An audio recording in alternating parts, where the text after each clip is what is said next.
ඒක නිසා අර පදුට්ට වෙන්න යන සිත ප්‍රසන්න කරගන්නට නම් සතර කමඨහන් වඩන්න ඕන. අන්න එතන තමයි ලෝකෝත්තර අෂ්ටාංග මාර්ගය ක්‍රියාත්මක වෙන්නේ.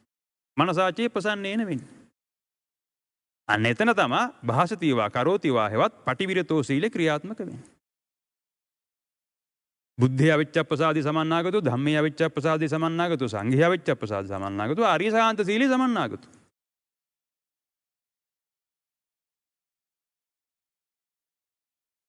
ඒකයි තේරුම් ගන්න. අන්න එහෙමනම් දස අකුසලෙම මිදී නිදහස් වෙනවා. තීන දුෂ්චරිතෙම මිදී නිදහස් වෙනවා.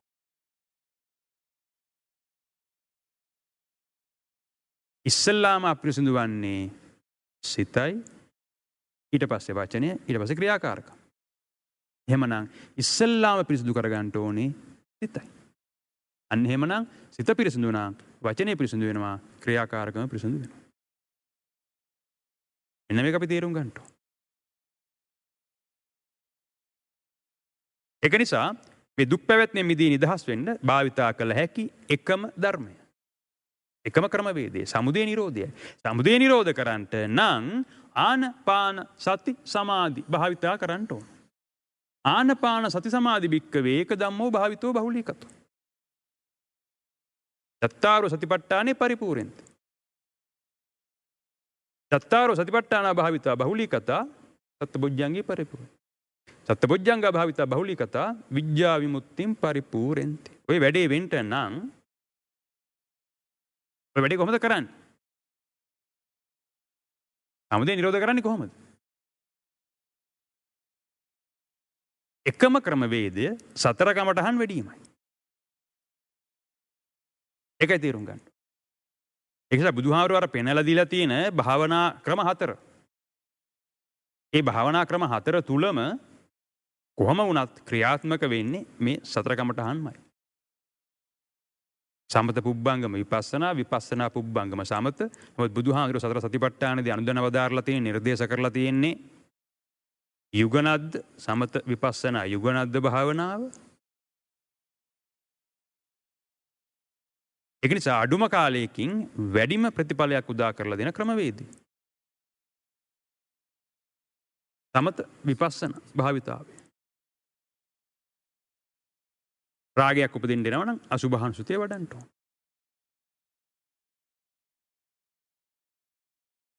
මරණානුසුතිය වඩන්න ඕන. ඒකම තමයි අනිච්ච සංඥාව. ඒකම තමයි විපස්සනා. අන්න එහෙමනම් ඒ රාග බීජය දුර දමන්න ඕන. ඉදිරියෙන්ට ඕන. අන්න එතන තමයි බුද්ධානුස්සතිය. ද්වේෂයක් උපදින්න එනවා නම් මෙත්තානුස්සතිය. සමතේ ඒ ගාම විපස්සනා. අන්න එහෙමනම් උපදින දේශ බීජය උතුරලා දමන්න පුළුවන්. අන්න එතන බුද්ධානුස්සතිය වැඩෙනවා. ඒක තමයි රාගේ ද්වේෂේ විත ද්වේෂී කරන ආකාරය. මෝහයට නම් සමතයක් නැහැ. විපස්සනාව පමණයි. ඒක වැඩුවා නම් නිවැරදිව බුද්ධානුස්සතිය වැඩිලා තියෙනවා. ඒක තමයි මෝහය පීත මොහි කරන ආකාරය. මේක තමයි සමුදය නිරෝධ කරන ආකාරය. මේක තමයි ආනපාන සති සමාධි. තේරුම් ගන්න මොනවද ආන කරන්න ඕනේ මොනවද පාන කරන්න ඕනේ. කුසල ධම්මා අභිවඩ්ඩಂತಿ අකුසල ධම්මා පරිහායಂತಿ නම් අන්නාන කරන්න ඕනේ. හැබැයි අකුසල ධම්මා අභිවඩ්ඩಂತಿ කුසල ධම්මා පරිහායಂತಿ නම් පාන කරන්න. මොකේට අනුවද? සති කියන ඒකකයට. මොකද සති කියන්නේ? අන්නර කලින් කතා කරපු හේතුඵල ධර්මයට අනුව. ඒ කියන්නේ හේතුඵල ධර්මයට බහගලපා බලා ණය විනයට සසඳා බලා. අන්න ඒ ඒකකය. අන්නේ මූල ධර්මය, අන්නේ සිද්ධාන්තයට අනුවයි මේ ආන පාන කරන්න පුළුවන්. ඒක නිසා සුත්තවත් අරිය ශාවකෙක් අන්නේ හේතුඵල ධර්මයට බහගලපා බලා ණය විනයට සසඳා බලා. කුසල ධම්මා අභිවඩ්ඩಂತಿ සේවනය කරන්න ඕන. අකුසල ධම්මා පරිහායಂತಿ එනෝනක සේවනය කරන්න. හැබැයි අකුසල ධම්මා අභිවඩ්ඩಂತಿ කුසල ධම්මා පරිහායಂತಿ නම් ඒක පාන කරන්න. මෙන්න මේ ක්‍රියාවලියට කිරීමට ඇති කරගන්න චිත්ත ඒකාග්‍රතාවය. සමාධි. අර අරියෝ සම්මා සමාධි කියලා කිව්වේ ඒකයි. ඒක තමයි එක ක්‍රමවේදය. මේ ක්‍රමවේදය තුලින් පමණයි අර අපි කලින් පෙන්නපු ආකාරයට සමුදය නිරෝධය දකින්න පුළුවන් වෙන්නේ.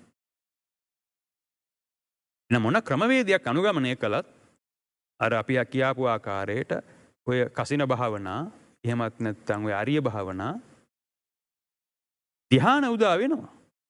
හැබැයි චතුරාර්ය සත්‍ය දකින්න හම්බ වෙන්නේ නැහැ. මොකද මේ අනුස්සති 4 වඩනකොට ඇත්තෙම අපි වඩන්නේ අනුස්සති 3යි.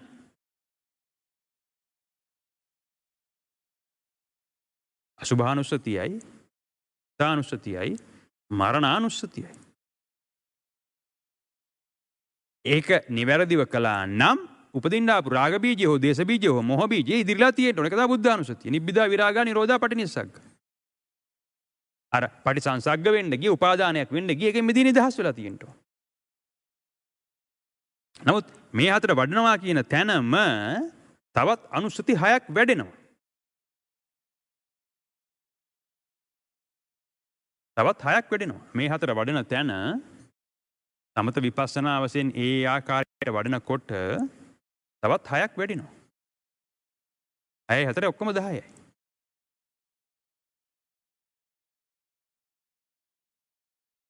ඒකයි තීරුම් ගන්න. සතර කමඨාන් වඩන තැනම අර යෝනිසෝ මනසිකාරය ක්‍රියාත්මක වෙනවනේ. දවතානුස්සති. අන්න එතන සංඝං චරණං ගච්ඡාමි. සංඝානුස්සතිය පූර්ණ වෙනවා. අර බැඳෙන්න යන රාග බැම්ම, දේශ බැම්ම, මෝහ බැම්ම ගසා බින්ද දමනවා.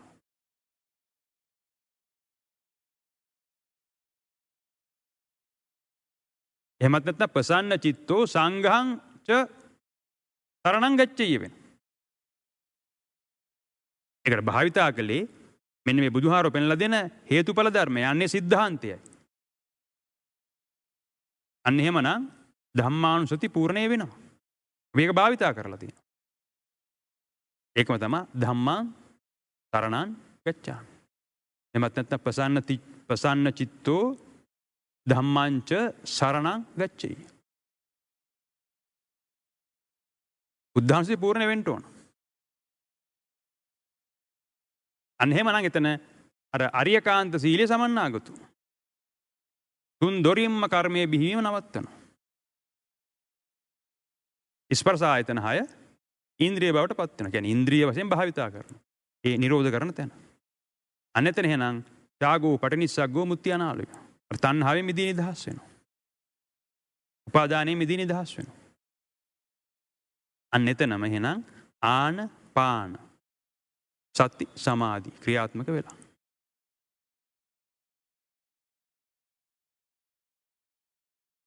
ඒකයි තේරුම් ගන්න ඕනේ. ඒක නිසා අන්න එහෙමනම් මෙන්න මේ සතර කමඨහන් වැඩිම තුලින් තමයි තේරුම් ගන්න ඕනේ. එහෙමනම් මේ අපි ඔය දන්න භාවිතා කරන අහලා තියෙන නොදන්න හැම ගාතාවකම මෙන්න මේ සිද්ධාන්තය තමයි තියෙන්නේ. ඒ වගේම අපි මේ විග්‍රහ කළේ අපි කාටවත් පහසුවෙන් තේරුම් ගන්න පුළුවන් මේ මහා රාහුලෝවාද සූත්‍රය, ගිරිමානන්ද සූත්‍රය, මේ අනාථපිණ්ඩික සූත්‍රය. මෙන්න මේ ආදී වශයෙන් මේ හැම සූත්‍රයකම බුදුහාඳුරෝ පෙන්නලා දෙන්නේ මේ දුකින් මිදී නිදහස් වෙන්න නම්, මේ දුක් පැවැත්මෙන් මිදී නිදහස් වෙන්න නම් අපි මොකද්ද ප්‍රායෝගිකව කරන්න ඕනේ කියන එකයි. සමුදය නිරෝධ කරන්න. සමුදය නිරෝධ කරන්නට නම් ආනාපාන සති සමාධිය භාවිතා කරන්න. ආනාපාන සති සමාධිය කියන්නේම සතර කමඨහන් වැඩිම. සතර කමඨහන් වැඩිමම තමයි කායේ කායානුපස්සී විහෙරති කියලා කියන්නේ. මෙන්න මේකයි අපි තේරුම් ගන්න ඕනේ. එහෙමනම් මේ සමුදය නිරෝධ කරන පුද්ගලයෙක් තවත් විදිහට කිව්වොත් මේ සතර කමඨහන් වඩන පුද්ගලයා කොයියම් හෝ මොහතක මොකද ඔහු උත්සාහ කරන්නේ මේ උපදින්න එන රාග බීජය, දේශ බීජය, මෝහ බීජය උදුරා දමන්නයි. අන්න එහෙමනම් කොයි වෙලාවක හෝ ඔහු මේ සමුදය නිරෝධය දකිනවා. නිරෝධ කරගන්න පුළුවන්. නිරෝධ කරන්න තමයි සතර කමඨහන් අවශ්‍ය.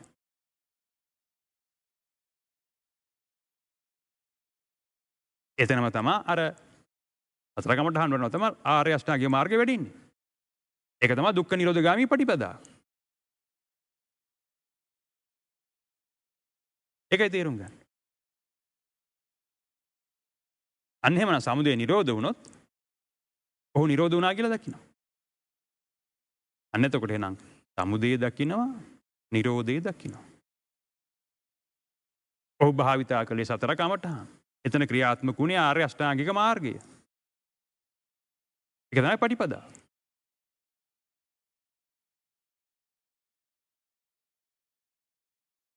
සමුදය බිහි වුණා නම් දුක් පැවැත්ම උදා වෙනවා. දැන් සමුදය නිරෝධ කළා අන්නේ සුවේ මිදිනවා. ඒක තමයි රාග බැම්මෙන්, දේශ බැම්මෙන්, මෝහ බැම්මෙන් මිදී නිදහස් වීමේ සුවේ. ඒකයි තේරුම් ගන්න. අන්න එහෙමනම් අපි කියන විදිහට දුක්ඛාරිය සත්‍ය, සමුදයාරිය සත්‍ය, දුක්ඛ නිරෝධාරිය සත්‍ය, දුක්ඛ නිරෝධගාමිනී පටිපදාය ආරිය සත්‍ය. ඔහු හතර ප්‍රත්‍යක්ෂ කොට අත්දකිනවා. ඒ වගේම ඔහු මේ සමුදය නිරෝධ කිරීමේ ඵලය භුක්ති විඳිනවා. නිබ්බාණං පරමං සුඛං. ක්‍රියාකාරකමේ ඵලය ඒකයි. එනිසා මේ දුක් පැවැත්මේ මිදී නිදහස් වෙන්න නම් අපි තේරුම් ගන්න ඕන. දැන් මේ දක්වා විග්‍රහ කරලා තිනවා ගාථා ගණනාවක්, සූත්‍ර ගණනාවක්. මේ හැම එකෙම අපිට පැහැදිලි වෙන්නේ මේ දුක් පැවැත්මේ මිදී නිදහස් වෙන්න නම් මේ දුක උදා කරගන්න අපි බොහොම සරල ක්‍රියාකාරකමක් කරන්නේ. අර රසකනාසේ දිවකය මන කියන ස්පර්ශ ආයතන හයක රූපයක් ස්පර්ශ වෙලා පටිච්ච වීම නිසා අපි රාගයෙන් බැඳෙනවා, ද්වේෂයෙන් බැඳෙනවා, මෝහයෙන් බැඳෙනවා. අන්න එතන තමයි පංචස්කන්ධයක් උපාදානය කරගන්නේ.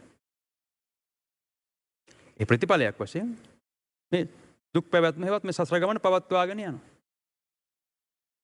කර්ම චක්‍රය පවත්වාගෙන යනවා. ඒකෙ මිදී නිදහස් වෙන්නත් අපිට කරන්න තියෙන බොහොම සරල දෙයක්. එතනදීම අර අත නිබ්බින්දති දුක්ඛේ. එහෙමත් නැත්නම් එත්තේසා තණ්හා uppajjamana uppajjati. එතනද මොකද කරන්නේ? එත්තේසා තණ්හා පහියමානා පහියති. එහෙමනම් එත්තේසා තණ්හා නිරුජ්ජමානා නිරුජ්ජති. කරන්න දෙන්නේ බොහොම සරල ක්‍රියාකාරකම. ඒකයි බුදුහාම අපිට දීලා තියෙන්නේ මේ අසුරු සනක් තරම් වෙලාවක්.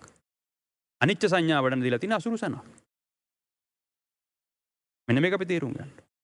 ඒ නිසා මේ දුකේ පැටලෙන්න දුක නිර්මාණය කරගන්න අපිට යන්නේ අසුරු සනයි. එහෙනම් ඒ දුකේ මිදී නිදහස් වෙන්න තියෙන්නේ අසුරු සනයි. ඒක කළ හැක්කේ මේ වර්තමාන මොහොතේ. ඒකයි බුදුහාම දේශනා කළා තියෙන්නේ අර පච්චුප්පට්ඨිතා හෝති යාව දේව ඥානමත්තාය පටිච්චසතිමත්තාය. එමත් නැත්නම් පච්චුප්පන්නං ච යෝ ධම්මං තත්ත තත්ත විපස්සති. එමත් නැත්නම් අර අත නිබ්බින්දති දුක්ඛේ. ඔය කොගෙම කියන්නේ එකම තැන. එකම දෙයක්. මේ දුකේ පැටලෙන්න යන තැන. මේ පංචස්කන්ධයක් උපාදානය කරගන්න යන තැන. දුක නිර්මාණය කරගන්න යන තැන. අන්න එතනදිම තමයි මේ යථාර්ථයේ තේරුම් ගන්න පුද්ගලයෙකුට. කියන්නේ මේ අනිච්චං දුක්ඛං විපරිණාම ධම්ම. එහෙමත් නැත්නම් මේ සමත විපස්සනා භාවිතා කරන පුද්ගලයෙකුට. එහෙම කියන්නේ සතර කමඨහම් භාවිතා කරන පුද්ගලයෙකුට. විපස්සනාව කියන්නේ යථාර්ථය. මරණානුස්සතිය කියන්නේ යථාර්ථය. ඒ යථාර්ථය මෙනෙහි කරලා මේ බැඳෙන්න යන මොහොතේ ඒ බැම්ම කඩන්න ඕන, සංඝහම් කරන්න ඕන. ඒකයි තීරුම් ගන්න. අන්න එහෙමනම් ඔහු චතුරාර්ය සත්‍ය දකිනවා. චතුරාර්ය සත්‍ය දකිනවා කියන්නේ අවිද්‍යා මූල පටිච්චසමුප්පාදය දකිනවා, කුසල මූල පටිච්චසමුප්පාදය දකිනවා, අවිද්‍යා මූල පටිච්චසමුප්පාදේ නිරෝධය දකිනවා. චතුරාර්ය සත්‍ය පටිච්චසමුප්පාද ධර්මයේ ත්‍රිපරිවට්ටය දකිනවා. චතුරාර්ය සත්‍ය දකිනවා. ඒකයි තීරුම් ගන්න. අර යෝ පටිච්ච සමුප්පාදං පස්සති සෝ ධම්මං පස්සති. යෝ ධම්මං පස්සති සෝ මං පස්සති. දුක්ඛ නිරෝධගාමී පටිපදා. ඒකයි මාර්ගය. ඒක නිසා තේරුම් ගන්න ඕන දුක් පැවැත්මේ මිදී නිදහස් වීමට අනුගමනය කළ හැකි එකම පිළිවෙත, එකම ප්‍රතිපදාව සතර කමඨහන් වැඩිමයි. මේ සතර කමඨහන් වඩයිද නිවැරදිව ප්‍රායෝගිකව යුගනද්ද?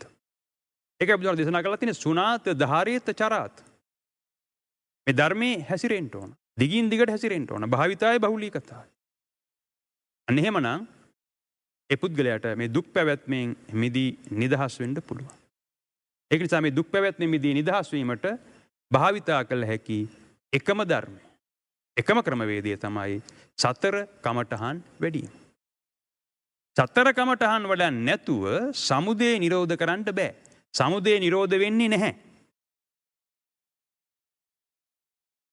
ඒක නිසා කවදාවත් සතර කමඨහන් වඩන්නේ නැතුව චතුරාර්ය සත්‍ය දකින්න හම්බ වෙන්නේ නැහැ. අටිච්ච සමුප්පාද ධර්මයේ දකින්න හම්බ වෙන්නේ නැහැ. දැන් රටේ ලෝකයේ ඇති ඕන තරම් මිනිස්සු ආර්ය භාවනා කරන්න ගිහිල්ලා අනර්ය භාවනා කරන්න ගිහිල්ලා අවුරුදු ගණන්. ඒ අය යම් සුවයක් විඳිනවා ඇති. මොකද චේතෝ විමුක්තිය උදා කරගෙන ඇති. ධ්‍යාන උදා කරගෙන ඇති.